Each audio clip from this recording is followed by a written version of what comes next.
Hello everyone and welcome back to your Year of Tarot. I am Shannon, I am the Wisdom Wench, and today we are on our Royal House of the Water Element, our Court of Cups. This is lesson 16 and your final lesson unpicking the court cards. So get comfy, get cozy, grab your deck and let's get started.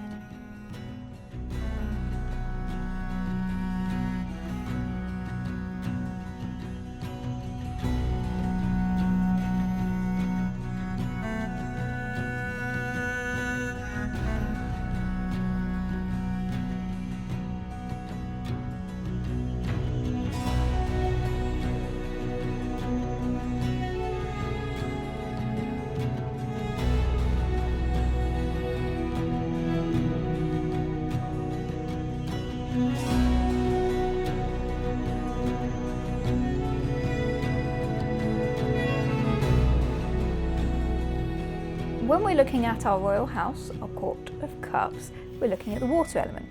So we're looking at creativity, we're looking at emotion, we're looking at flow, we're looking at relationships.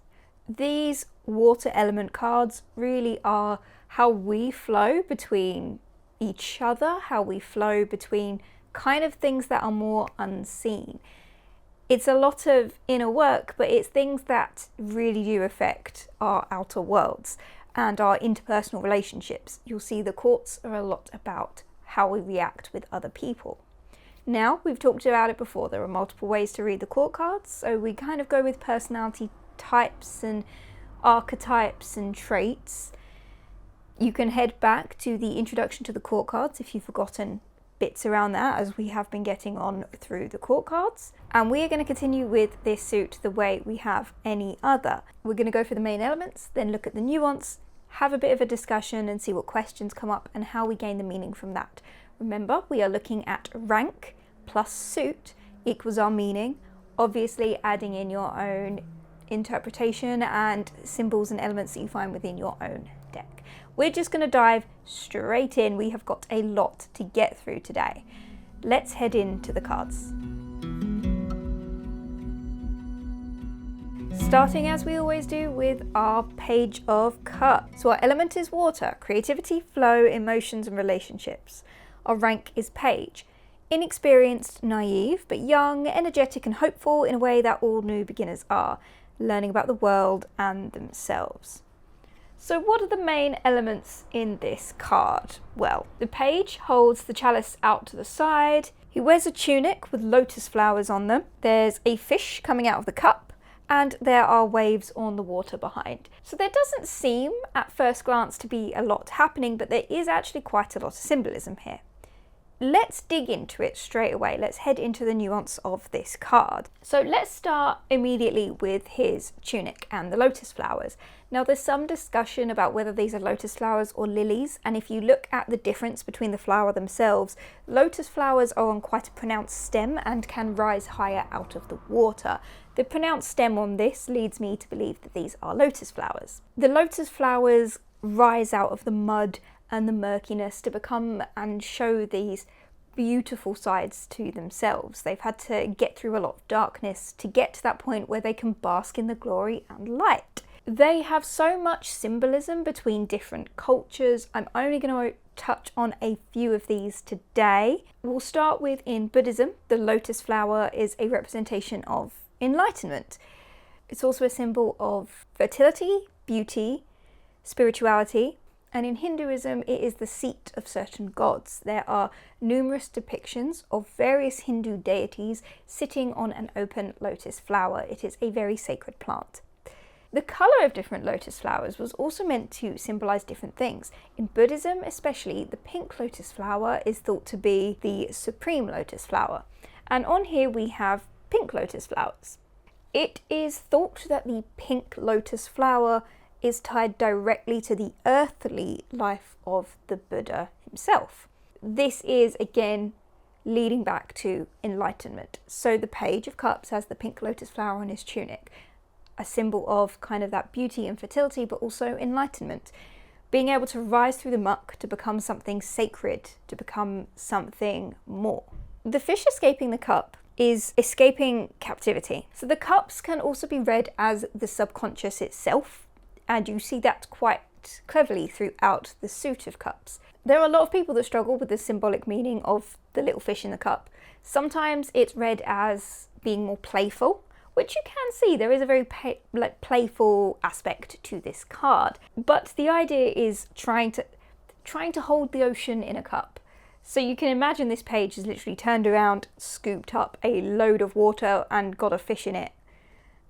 And he's trying to hold it. It's trying to keep this wild and free creature in a form of captivity. This can be the subconscious trying to escape its kind of earthly bounds, and it could be trying to escape the thoughts, the thought patterns, the behavioural patterns that maybe you or society have put it in.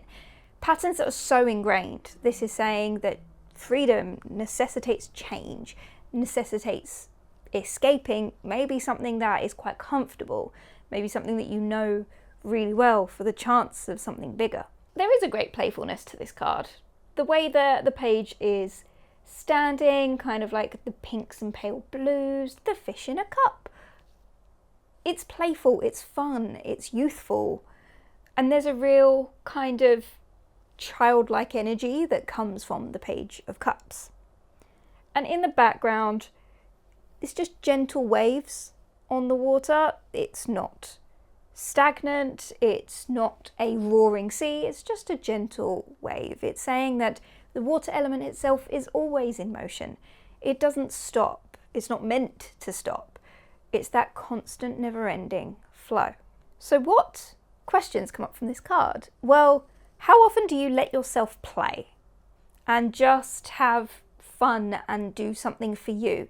Not to do something to post online, not to do something really to share with others, just something that's yours. What emotions are feeling most uncomfortable to me right now? Am I avoiding something that I'm feeling? Is there a way of thinking or a way of being that I have kind of cornered myself into because that's more comfortable at the moment? When do you reach a flow state?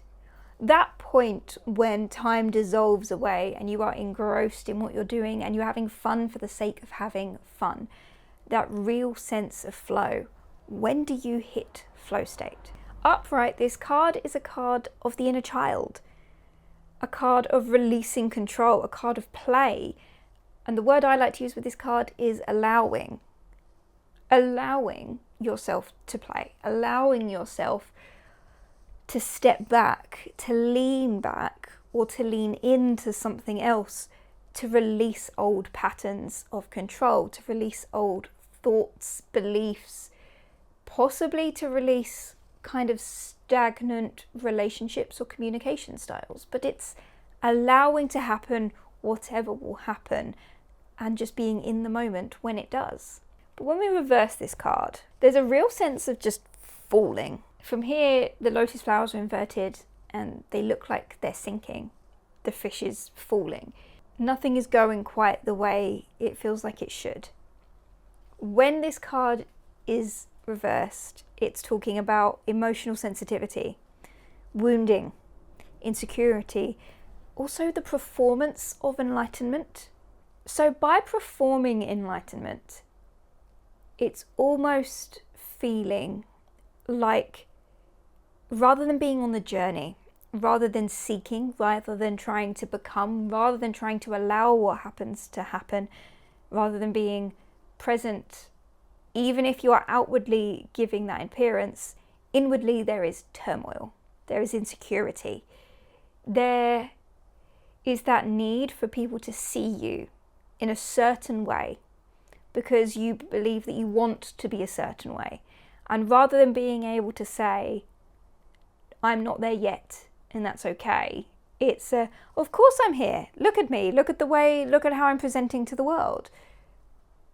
This is warning us that that is unsustainable. Let's move on to our Knight of Cups. Water element. Creativity, flow, emotions and relationships. The rank is Knight. Action orientated, emotional, high energy. They know enough to get started but lack the wisdom of experience and can sometimes get themselves into trouble. Think charging ahead. So what are the main elements of this card?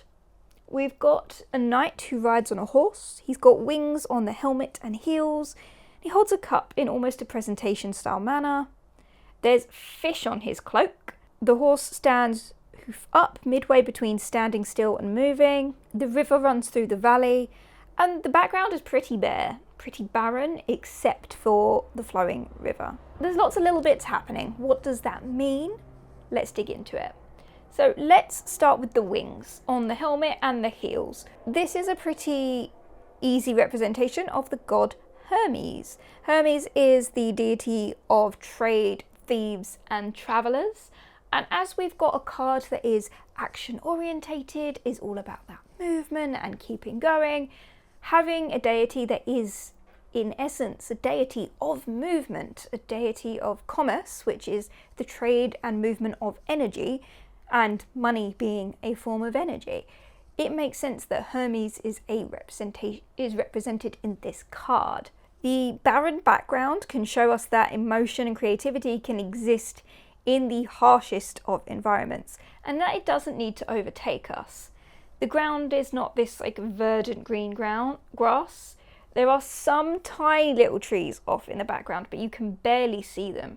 The main focus of the background is those big barren mountains and the barren ground with the river flowing through it. So even if things seem really dismal, you can still feel, you can still be creative. It's telling us that experiencing that water element, those emotions, you don't need to wait for the perfect conditions, you just need to go and get it. So we've got the fish on the cloak. So fish as a general symbolic representation tend to be the subconscious, as we've already discussed, but also emotion, intuition, and another example of both flow and the water element. Sometimes it's really hard to unpick what is on that cloak. It took me a long time to get that was fish, okay? So if you look at that cloak and you think that's not a fish, don't worry, we've all been there. The rider looks serene and peaceful. He looks quite chivalrous. He looks quite charming in this whole scene. So knights being action orientated, they are all about flow. Just like how we've got the representation of God Hermes, all about flow, it's movement, it's emotion, but it's also reminding us that no emotion lasts forever. Emotions are, by their very existence, fleeting. We need the emotions to flow. We need that for us to be able to keep our own inner world in check. We need to be part of that flow. The Knight of Cups is a very Prince Charming kind of figure. You can really see him like on his way to do a grand quest and fight the monster to regain his one true love. That's kind of the feeling that you get through this card, that this knight being about relationships, it's very lovey-dovey. Now that fighting the monster to find the true love can mean anything in the context of a reading. It could mean relationships. So if we drew the Knight of Cups and we're talking about relationships, maybe we'd be looking at fighting for a relationship. Maybe if we were looking at heightened and intense emotions, it could be fighting inner demons in order to get through to a place of peace. There's a lot that this card can mean, but it's fighting for something greater, and it's finding whatever the true love is in that situation. So let's see what questions come up from this card. Can you find more beauty in your everyday life? Can you find that river that flows through a barren landscape? Can you find the joy and the love, just things that make you smile every day? Are you performing an emotion rather than experiencing it? Are you acting this way because you feel like you should, or because you actually feel? Do you love easily? And do you let yourself be loved in return? Upright, the Knight of Cups is follow your heart. He's loving, deeply felt emotions. Maybe you have to fight, but it's fighting again for that love, whatever it is and whatever it may be. He encourages us to be on that journey and to keep moving. And with that representation of Hermes, it's to be swift about it, to make real decisive action. When we reverse this card, the meaning changes, as it always does. I'll be honest, the Knight of Cups reversed is something I have very, very rarely pulled. And it's one of the court cards that I struggle with a little bit more. When it comes up, I genuinely get a pause, which also tells me that there's a lot I can learn from this card. So even when you've been a tarot reader for 17 odd years, there's still so much you can learn from a deck. and from a card that maybe you've looked at 100 times, even if you don't pull it that regularly. When I reverse this card, my immediate feeling is almost like a shaking, a buzzing, but in the sense of wavering. Upright, this card, there's a real surety to it. And reversed, we've lost that. It feels hesitant. It feels like he doesn't know what he's fighting for anymore. The cup being upturned, the wings being upturned, and can no longer fly. There's no longer that swiftness. The thing that he's known for is no longer there. So who is he? When it's reversed, it's idealistic.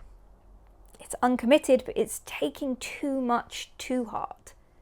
If we've got those deeply felt emotions of love and wanting to fight for the things we love, on the flip side, we also have those deeply felt emotions when it doesn't work out. When we had the thing that we thought we were fighting for and we've lost it. Taking too much to heart things that are ours, but also things that aren't ours. Let's move on to the Queen of Cups. I love this card. I'm going to try not to go on a tangent with this one. I have scripted this section within an inch of its life for that. Let's dive in. Water element. Creativity, flow, emotions and relationships. The rank is Queen. More emotional, spiritual and grounded. They have a wisdom from a deep inner knowing and an intuition behind them. They are creative and nurturing of themselves and of others. This card is unlike any other in this court. There is so much happening and it's all in this cup. So we're going to start with the main elements and nuance and we'll come back to that. But main elements of this card. The Queen sits on a throne holding an intricate chalice. There's cliffs and sea in the background. Sea nymphs on the throne holding, and one of them is holding a fish right at the bottom. Appears to be on the seashore. And her robes flow like water, but not just that, they almost stick to her, like she has been in the water and has recently come out of the water. On her crown, it looks to be a flower that is made of pebbles, the same pebbles that are at her feet. Let's start with the nuance of this card. We'll work our way down. Let's start at the crown. The crown is sovereignty, sovereignty over herself, her thoughts and her actions. And the flower looks like it's made of pebbles. And a flower made of stone or of pebbles or carved in stone normally is beauty and eternity hand in hand. The things that we look at and we say, this is something I will forever find beautiful and it will be here forever. We all have that thing and you see it, and every time you see it, joy and beauty and awe just come over you, even if you saw it every day, if it was just the littlest thing. We all have that thing that is both beauty and eternity to us. Sea nymphs. So at the top here, these things that look kind of like babies but with tails, and this one down at the bottom, they are sea nymphs. They have been drawn kind of chubby, almost to represent cherubs. They have got the fish tails to make them sea nymphs. Sea nymphs are the duality of nature. In mythology, sea nymphs can and do protect people, often people that have earned their favour. They can be both benevolent and helpful, but they also can be extremely tricky. And that is where their duality is, because it's the duality of nature itself and of water itself. The water is the lifeblood that flows through us. The sea is that calm, gentle river. The sea is a tsunami. The sea is everything all at once. And the duality that exists in water shows that water itself isn't evil, it's just in its nature. The sea nymphs act in the same way. Let's talk about the setting. So we've got the pebbled beach, calm waters and a cliff edge. The cliffs normally represent a great change. This feels almost like the next step after the fall. The fall is a card where they are stepping off that cliff edge, stepping into the unknown, that real leap of faith. The Queen sits on the shoreline. That change has already been made. It could be the change that the Knight of Cups was searching for. The calm waters and the pebble beach have a lot of joy and a lot of kind of nostalgia attached to them, especially around the UK where pebble beaches are very, very normalised. You see them everywhere. A scene of after a period of great fear, after a period of great change, the joy and the calm and most importantly, the clarity that comes after making a change, for better or worse. You're on the other side of it and you can see the change for what it was. Being on the shoreline of water is being on the shoreline of an emotion. You're in touch with it, you're staying close to it, but you're not submerged in it or overtaken by it. And she is gazing into this cup. I have made a lot of notes on this cup. I could easily talk for 20 minutes straight about this cup, and you know what, at some point I might do. For ease, and for the sake of this video, I have made this as short as possible. So we're going to zoom in at this cup, and I'm going to tell you about the different aspects that are on it. So on either side of this cup are angels with hands in prayer. It is reminiscent of the descriptions of the Ark of the Covenant, which has different theological meanings, largely guarding the sacred, mercy and justice. But there's a real reverence to this. This is doubling down on how important and sacred of an artifact this is. The lid is closed rather than open. Every single cup in the rest of the suit, and I mean the entire suit, is an open cup. As she gazes at a closed cup, she's pondering the unseen, things that lie within. This is a sacred vessel, and it's talking about the psychic. Being able to see inside the closed cup, being able to ponder its meaning, being able to hold on to whatever is in there, but not get lost in it. There are 3 carvings on the side. One is a lion, and we know lion is sovereignty. It's also power over yourself. It is strength. The drawing in the middle looks to be an eagle. Eagles have clarity of vision. They can soar high above the ground, and they can survey large areas all at the same time and pick out just the exact point that they need. The last carving is unclear. It looks to be either a dragon or possibly a rose. The top is a cross. This is generally considered to be reminiscent of the Holy Grail. My view is that this is not a cup at all. This is a reliquary. But a reliquary is something that holds either a part of or something that was interacted of a saint. And remember, Arthur Edward Waite, of the creator of this deck, was a devout Catholic. This would have meant a lot to him, and it's significant that he gave it to the Queen of Cups. The Queen, while pondering this chalice, drifts between worlds. The psychic inner world and the exterior material plane. The water is the boundary line. The water is what allows her to do this, being in touch with the element of water, being in touch with herself, her flow, her emotions. The Queen is seeing the unseen. She is feeling the unfelt. She is holding all parts of what it means to be human, all at once. And she is embodying them. And that's not an easy thing to do. It takes often a quiet, gentle and calm form of inner strength to be able to hold all of these realities at once, all of these parts at once, and embody it as authentically as possible, so that you can go forward and nurture this in others. And that's what the Queen allows you to do. What questions come up from this card? Well, plenty, but let's try and narrow them down. What parts of my life are sacred? What do I gaze into longingly and lovingly? What is precious? Where do I need to show more compassion to myself, but also to others? What truth have I been avoiding? Upright, this card is honouring the sacred, but it's empathetic and supportive.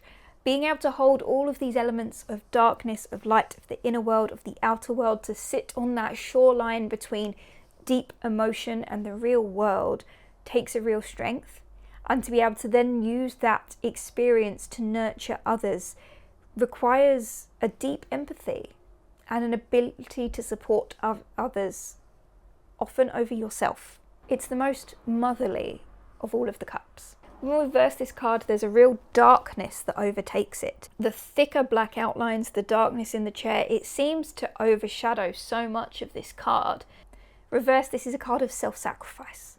Sometimes self-sacrifice to an extent is fine. We all sacrifice things for the people we care about, and we all do it every day, whether it's time, whether it's energy, whether it's money. But when you keep doing it It's a self-sacrifice that becomes self-harm. This is a complete blocking out of the heart, of emotions, and refusing to feel pain. Finally, let's move on to our King of Cups. The element is water, creativity, flow, emotions, and relationships. The rank is King. Solid, capable, and in control leaders. They have the experience behind them and a solid foundation for their emotions and sense of self. They are stable, can protect and direct their suit. Let's look at the main elements of this card. We have a king who sits on a very simple throne. He appears to be out in the middle of the sea, around very active water. There's a sailboat and a whale in the background, and he's holding a cup in one hand, what I believe is a scepter in the other. What's happening in this card? Let's look at the nuance. Starting with the background, the water is the most active here than it is on any other of the court cards. But the king sits serene on his throne, surrounded by water on all sides. He is a master of his emotions. He's a master of his reactions. He knows when to react. He knows when not to. And he knows that he can be that calm spot in the middle of a raging sea, because he knows what he believes. He knows how he feels. He doesn't get here by avoiding his emotions. He gets here by feeling his way through. The whale symbolizes wisdom, personal transformation, longevity, and endurance. The whale is one of those symbols that has a lot of meanings depending on where you are in the world. Different cultures have very significant and very differing mythology, folklore, and symbolism about the whale. For this card, wisdom, personal transformation, and longevity and endurance are what we go for. The sailboat in the background represents a journey. The idea of the winds of change pushing you forward. There's only so much you can control. We can set the sails so that we try and avoid the winds, or we can let it take us wherever it needs to go, even in the most turbulent of seas. The king does not look at either item he is holding. He just trusts that it's there. He looks out into the distance. He is possibly surveying the water. He could be seeing the chaos all around him. And he knows that he can look out and worry about what's happening there because he has a calm inner world. He can focus on everything outside of him because he's stable and settled and calm within himself. The king, as the leader of the suit, is calm and in control. And he's faced many, many challenges. This rank didn't come easy to him. To get to the rank of the king, he's had all of the missteps, all of the misfortunes, all of the issues that have come along, and he's navigated his way through them, not through avoidance, but through facing it head on. This means the king has cultivated this inner calm-like presence so that others feel safe to go to him for advice or for support, because he knows that the king is not reactive.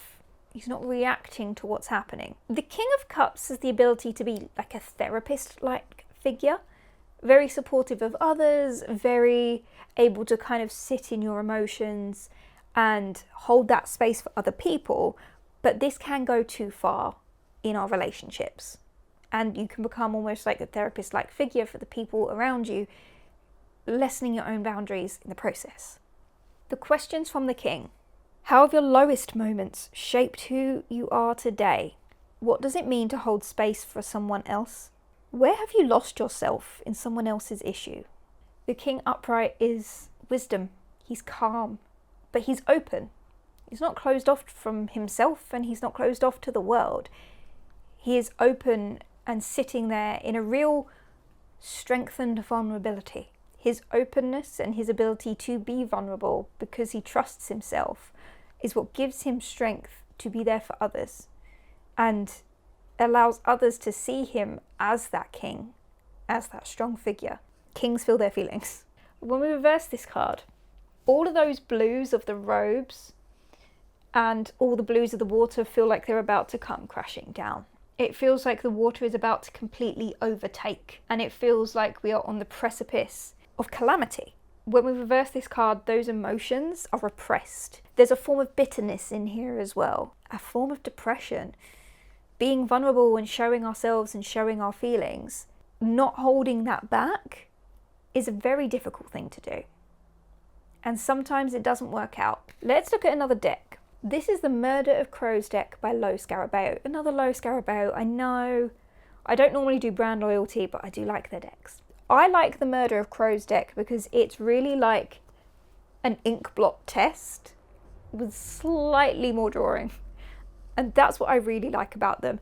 They can feel very dark. They can feel almost aggressive, but I think there's a real confronting nature to them. So I use them as a shadow work deck personally. I don't read for others from the Murder of Crows, at least not right now. Might do in the future, but I read for me from the Murder of Crows deck. So here is our Page of Cups and our Murder of Crows one. You can see the inspiration has been taken from the Rider-Waite-Smith, and instead of other animals you will mostly see crows, hence Murder of Crows deck. This character wears a crow-shaped mask. You can see what looks like armour. You can see behind them is what looks like a full moon. So rather than the fish as that transformative state, we've got the full moon. You can get a sense of playfulness from the Murder of Crows deck because he feels almost like a carnival player. He's got the wings, or what looks like a shadow of the wings, between the mask, the wings and the cup. It's almost like a masquerade ball, a party. So there is a slight lightness to this card. The real revelry from historical masquerade balls where the wine was flowing and it was a bit of like free love, man, you know? That's more of the playfulness that you get from this card. It has changed the vibe. Let's look at our Knight of Cups. In these figures in general, you can see a lot less happens in the background. It's more about the figure itself. You can see that it's very active scene still. While the horse is standing still, it doesn't feel still. With the birds up in the sky circling, it does still feel like there's movement. And he also is wearing one of the bird masks by the looks of it. So there's less of the lightheartedness and going for your one true love and following your heart. This feels more like trying to play within responsibility. The responsibilities that we have for others, the responsibilities that we have for ourselves, but still finding joy and play. Sometimes we can't put down our responsibilities, but we can find our place of revelry within them. The Queen of Cups here is one that I do feel is a lot darker. She sits on her throne, she looks directly at us even though her eyes are blacked out, so it is a challenge. Like we saw with the Heimdall Tarot deck, looking directly at us feels more challenging. This feels like the Queen is in the middle of asking you a question. Maybe it's a question you did not want to hear, and maybe it's one that you do not want to answer. This card, this immediate moment, feels like she has asked the question and she is waiting for her answer. There's a real heaviness and challenge in this card. I feel like when I draw this, I am being challenged, and it's not that there's a right or a wrong answer, but I can feel by looking at this card that if I say I don't know, that's not good enough. And finally, let's go towards our King of Cups. A lot like the Queen, you can imagine these two sitting next to each other on the throne. We can see slightly more of him. He has the two crows sitting on the back of his throne, but this feels more contemplative, more like inner work. That echoes the King of Cups from the Rider-Waite-Smith very nicely. That focus on the self, focusing on the inner work, focusing on making yourself that calm, unmoving, untrembling sea. While we can't see a sea around him, when I look at this card, I can picture a whole court sitting around him, like chattering away, and he has taken this position where he sits calmly. He looks down. We cannot see his eyes because he is contemplating what sounds right, what feels right, what's the right thing to do in this moment.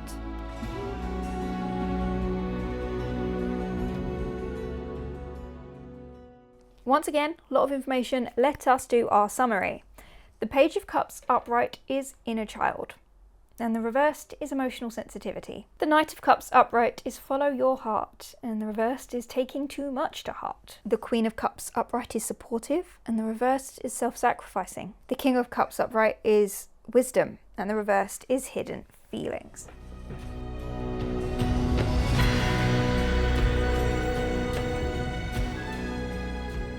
Homework. As always, optional homework, and it is following the same pattern of the last few lessons. We're going to figure out which water card you embody the most. I like to do this with journal prompts, but you can, if you've got your own way through these few weeks where you draw your own cards, whatever works for you, please do that. But your journal prompts are: how can I learn to trust my intuition? What's worked before, but what's dampened it? Why did I put down my last creative project or pursuit? Was it done? Did it come to a natural conclusion? Or did you walk away? With no judgment, ask yourself why. How can I learn to be more adaptable and go with the flow? There are always things in life where we easily flow into it, where being able to just go wherever we need to go feels natural. And there are also very natural stopping points. There are times where things feel far too difficult for us to let go, and flow seems too much. Just ask yourself where those points are. Well done for getting through the court cards. You've done it. You've done the court cards. They are the bits that trip up the most people, and you've done them now. The next 2 lessons are both going to be readings involving court cards. The next lesson will be court card only readings, which a lot of tarot readers don't actually seem to get into, but they are incredibly useful, and I want to make sure you learn them. It's going to give you a very good skill moving forward. And then the lesson after that, we will continue with the spread that we pull next week, but we'll add in the minor arcana as well, so that you can see how court cards work with your minor arcana added in. And in that one, we're also going to do a general minor arcana reading. So 2 lessons of readings coming up next. Before we move on to the major arcana, I'm so excited for the major arcana. I love the major arcana. Have a lovely rest of your day wherever you are. You've done really well to get this far. Don't stop now, keep going. You've got this. And I'll see you next week for some court card readings. Bye guys.